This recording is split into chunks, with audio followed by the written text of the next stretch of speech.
வணக்கம்.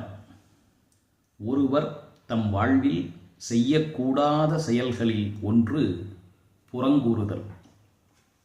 வேறொருவரை பற்றி நமக்கு தெளிவாக தெரியாததை இல்லாததும் பொல்லாததுமாக சேர்த்து இட்டுக்கட்டி அவர் இல்லாத இடத்திலே அவரை பற்றி பேசக்கூடிய புறங்கூறுதல் என்பது மிகப்பெரிய பாவம்.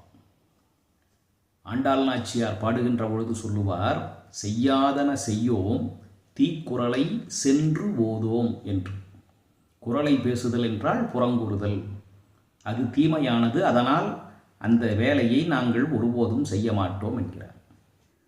நீங்கள் நேருக்கு நேராக ஒருவர் முன்னால் நின்று அவர் செய்த தவறுகளை சுட்டிக்காட்டுங்கள். இரக்கப்படாமல் மிக கடுமையாக கூட அவரை திட்டுங்கள்.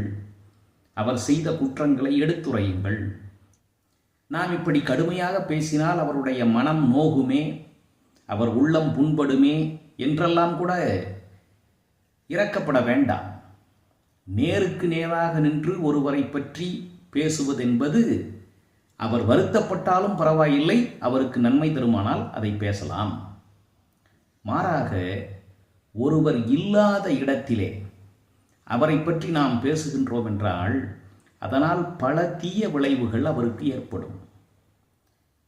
ஒருவேளை அச்செய்தி நாம் தவறாக புரிந்திருக்கலாம்.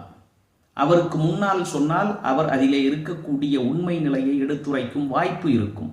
அவர் இல்லாத இடத்தில் சொன்னால், அல்லது அந்த செய்தியிலே பகுதியளவு உண்மை இருக்கும், பகுதியளவு பொய் இருக்கும். அதை பற்றி தெளிவுபடுத்த அவருக்கான வாய்ப்பு அங்கு கிடைப்பதில்லை.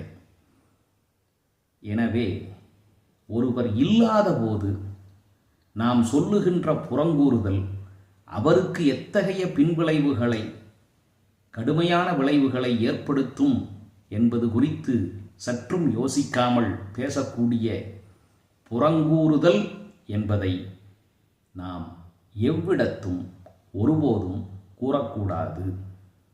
புறங்கூறாமை என்ற அதிகாரத்தில் வள்ளுவர் கூறுகின்றார், கண் நின்று கண்ணற சொல்லினும் சொல்லற்க முன் நின்று பின்னோக்காச் சொல்.